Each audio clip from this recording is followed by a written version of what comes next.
GoldBroker.com own real physical gold and silver bars stored outside of the banking system. Hello, my name is Dan Popescu, and on behalf of GoldBroker.com, I'm pleased to interview today John Butler. John Butler worked for 15 years as an interest rate, foreign exchange, and commodity strategist at major banks around the world before founding Amphora Capital, an independent investment and advisory firm in London, UK. He has written extensively on financial topics, and he is the author of the popular Amphora Report newsletter and author of an excellent book on the gold standard, The Golden Revolution. Hello, John. Hello, Dan. It's a pleasure to have you. I have your book here. I just reread it last week for the interview, and I was impressed how actual it is. The whole the chapters that you cover, it seems that you just wrote it a week ago, and especially I want to ask you, what do you think about the present situation with the crisis with China, the announcement of China of its gold reserves increased, but not as much as most people expected. And also Russia's buying of gold. Yes. The Chinese announcement, I think, was anticipated, but so much misunderstood. I mean, the fact that what's official and what's not official as reserves is somewhat subjective in how you choose to define it. And many people believe that if you include all of the official Chinese bodies, not just the central bank, the People's Bank of China, but other associated bodies, sovereign wealth managers, and that sort of thing, that in fact the amount of gold that China has accumulated is perhaps an order of magnitude greater than they have announced as official reserves. And there are multiple possible explanations for that. If you've read The Art of War by Sun Tzu, then you understand that very early on in the book, Sun Tzu makes clear in his own words, as we've also used the expression here in the West, that the first casualty in war is the truth. People tend not to be forthcoming about what their exact strategy is, about what their strengths are, about what their weaknesses are, about what their policies are. And I think possibly China is behaving in this way. They're acknowledging, because it's obvious, that yes, they're accumulating gold, but I suspect they are stating that their reserves are much lower than they actually would be if they were to accumulate all of the different pools of reserves. And not because they want to retain to be a bit of a surprise or shock value announcement in the future if they feel it's necessary to demonstrate just how powerful they have become in the gold market. You're also thinking about in case something doesn't go very well with the acceptance of the yuan in the SDR, if, for example, United States plays hardball, China is holding its fire, its ammunition. Yes, quite possible. I don't want to say that good guys, bad guys situation only, but economic trade, even very peaceful, voluntary, cooperative economic trade between people, between companies, between countries, always has an element of competition within it. Now, what is price discovery? If you walk into one store and see a good for sale, and then walk into another store and see the same good for sale, but say 10% less, well, guess what? You'll probably purchase it from the second store where it's 10% less. And this is always going on, price discovery at all levels of economics. And it also happens when it comes to monetary and international economic competition. The fact is that China is a rising power. They know they're a rising power. And of course, the United States and other countries know that China is a rising power. And China has been following a very clearly mercantilist policy to grow through exports. And this historically, this is how new countries rise on the scene. They try to export their way to prosperity, and that does work up to a point. But once your economy begins to mature, you need transition, and that transition will rebalance the economy away from exports imports. The problem is that can be disruptive. It can imply a crisis. It can imply a lower rate of growth. And it can also imply conflict with your trading partners when the terms of trade begin to change. Gold historically has been of tremendous importance during periods of rising powers and of economic rebalancing generally, whether it be in peacetime or wartime. And I believe that China understand this, and I believe, therefore, they are holding gold in reserve for any one of a number of contingencies, some of which might be a bit frightening, but others which would just be a bit more ordinary economic developments that would not necessarily cause us too much concern, although they might, of course, have an impact on financial markets. What do you think Russia's strategy is? They are also buying a lot of gold. Some people were speaking, I think you wrote an excellent article on it, of backing, in some form, backing the ruble with gold. How do you see that? Well, Russia went through a very severe economic crisis last year, and arguably they have yet to fully emerge, even though things have stabilized somewhat more recently. Russia, as a result of the sanctions and as a result of sharply lower oil prices, has fallen into a recession. And a recession is difficult for any economy, of course. So, this was a challenge for Russia. And the ruble, the currency, also came under speculative attack. And the central bank raised interest rates very dramatically and also intervened in the foreign exchange markets quite aggressively for a period of time to try and stabilize the situation. And those are perfectly normal responses. When a country comes under that sort of attack, this is what you would expect to see. However, I believed at the time, and I believe today, that unlike a typical emerging market economy, actually Russia has a surprisingly strong hand to play when it comes to trying to protect itself from speculative attack or economic crisis generally. And it has two strengths. Number one, natural resources, which are naturally in demand. Yes, the price of oil may be low, but it's not zero, and there's always going to be a degree of underlying demand for it.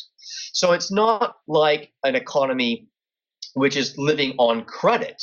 No, Russia lives very much on the actual revenues being actually generated by actual oil production and other natural resources. And that's a much stronger position to have in the event you come under speculative attack. But the second thing, and this is what my article was more about, they have a huge amount of gold reserves. And in fact, relative to the size of their economy, relative to the size of their external debt, relative to the size of their monetary base and their banking system's balance sheet, they have more gold reserves than any other large country in the world. And that is a card that I suggested in my article. If things really got difficult for Russia, that's a card they could play.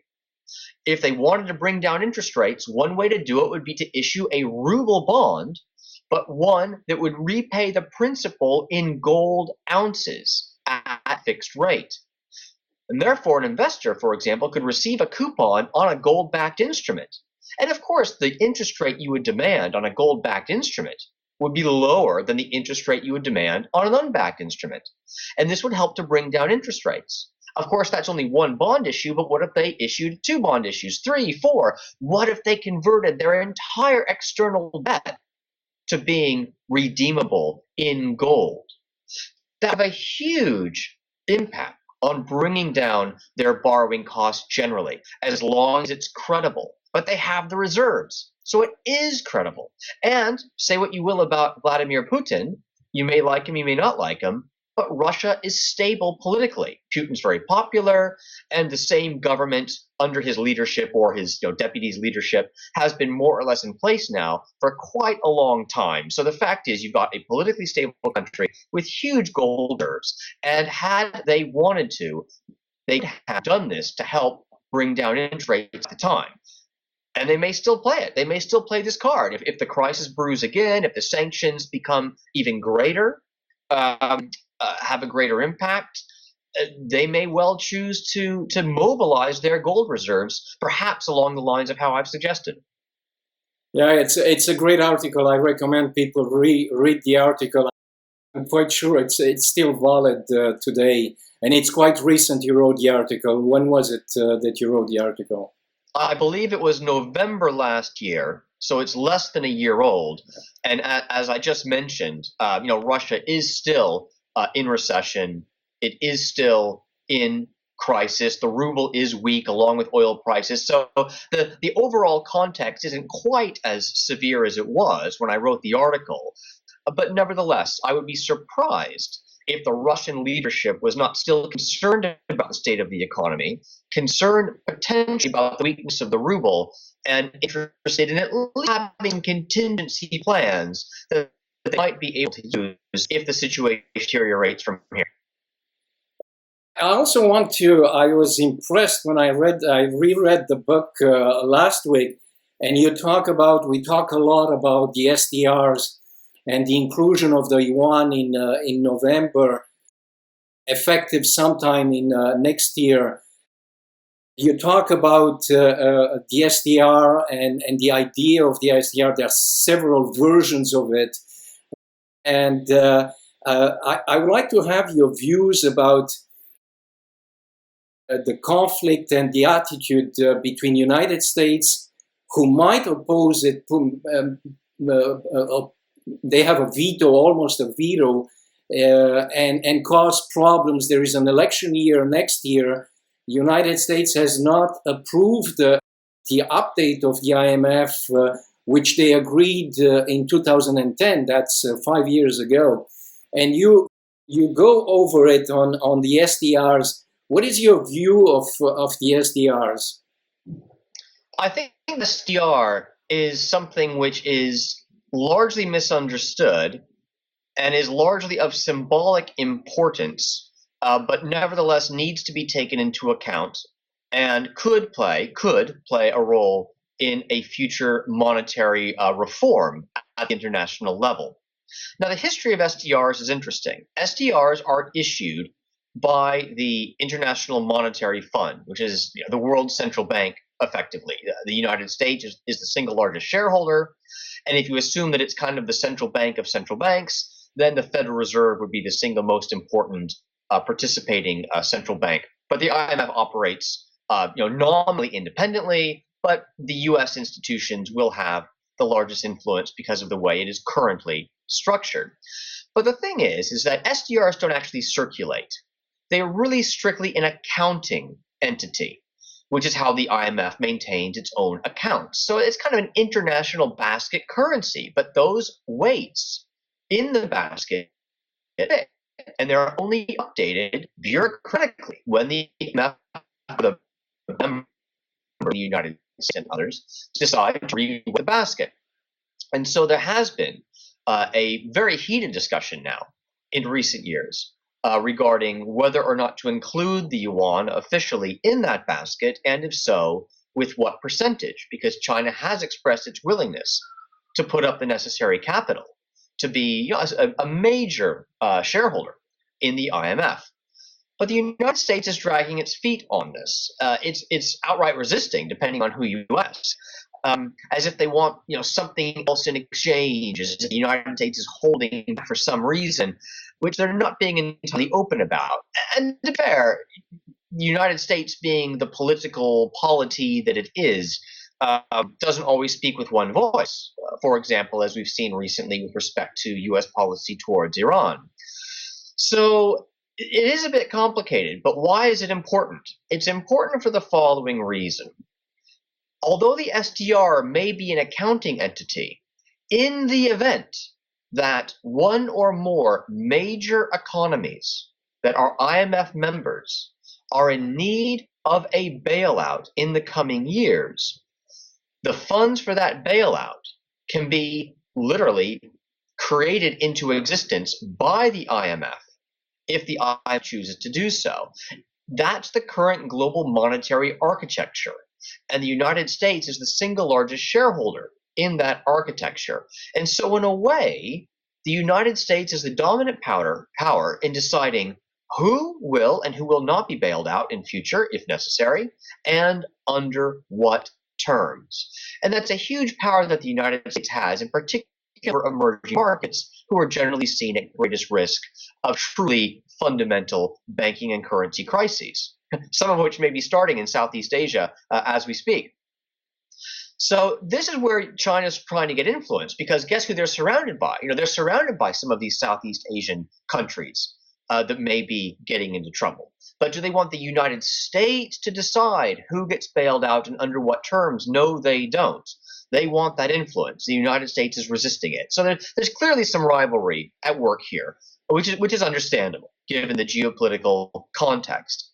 But this is why, in my book, I actually think that the SDR as somehow an answer or a solution to the general economic problems we have in the world is in fact unworkable, because it is an accounting entity. It is a fiat fantasy accounting standard controlled by a bureaucracy. And that is not the sort of institution that can work effectively unless there is a very strong degree of cooperation amongst the participants. We don't see that degree of cooperation today, in my opinion. So I don't see how, even if China and the US manage to fumble their way a bit forward with respect to getting China included in the SDR, I don't see how the next major crisis I do think is out somewhere. I don't see how they'll be able to agree to cooperate on just how to use these SDRs to bail out the system, to reliquefy the system, to reinflate the system, and to try to get things going again, as happened in 2008, 2009, for example. No. In my book, I think any attempt to use the SDR as a crisis solution will fail for this reason. And in fact, when it does fail, then I believe, in fact, what will happen is that gold will be spontaneously remonetized as a way to settle imbalances, to settle the balance of payments crises, and to try and reset the international monetary system onto a more stable foundation. Yeah, it's very interesting. I just read last week a book by Justin Liu, who was economist at the World Bank. He's talking about something what he calls a paper gold, P gold, based on some mathematical formula, supposedly independent from local currencies, which seem to have been taken by the president of the Bank of China as an idea. And but he also mentions exactly what you just said, that any SDR, it has to work by consensus, which is not there. Right. If you don't have consensus, it's finished. That's right. And this is in such stark contrast to what you had in 1944 when the Woods system was negotiated. That is, in 1944, the U.S. was overwhelmingly dominant power in the free world.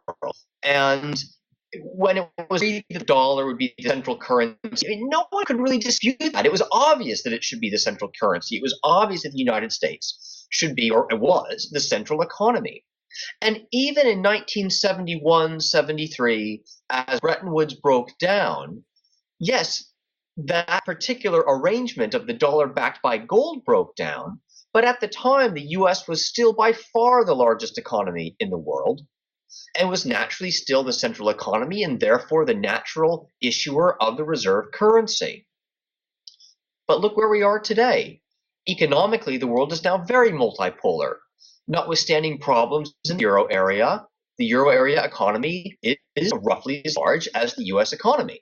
Notwithstanding problems in China, the Chinese economy is now not that much smaller than either the euro area or the US economy. And the BRICS taken as a group are now larger than the US economy or the euro area economy. And so this multipolarity makes it far from obvious that the United States is the central economy and the US dollar is the central currency. Those are legacy issues, and the IMF, as structured largely around the US at the center, is kind of a legacy institution in many ways. But when you look forward from here and you think, how are these huge global imbalances going to be resolved? Huge current account deficits, huge current account surpluses, excessive debts that are financing the imbalances, and which many people believe simply cannot be serviced in real terms at face value. How is this all going to be sorted out? Because it wasn't sorted out following 2000. Down the road. Yeah. Just to conclude, I wished I had a lot more time. In your book, actually, you talk about the different versions of the gold standard. Could you say a few words about the idea, the way you see the gold standard? Well, a gold standard is a monetary convention which historically provided a tremendous degree of confidence that cross-border trade imbalances would be settled fairly in objective, real terms of value. That is, in ounces of gold. And gold would cross borders as necessary to settle any net trade imbalance. And that was seen as a level playing field for all participants. If you were running out of gold, you'd have to raise interest rates to compensate. If you were flush with gold, you could lower interest rates to offset that. And the system would find an equilibrium. Today, of course, when you get into trouble, you print money. You try to export your way out of trouble. You try to issue your debt out of trouble. You try doing things which do not level the playing field, are beggar thy neighbor policies, manipulate markets, take advantage of your neighbors in some way, shape, or form. This is undermining cooperation. It's clearly not a level playing field. China knows it's not a level playing field. And what's nice about the gold standard is it restores that level playing field. It restores it because it makes the international money an objective reference point for all. An ounce of gold is an ounce of gold. It weighs the same and occupies the same volume no matter where it moves globally. But it's a dollar circulating in the black market in, say, Iran. Does that have the same value as a dollar in a US bank deposit? The two really aren't fungible, and the two are used for very different purposes.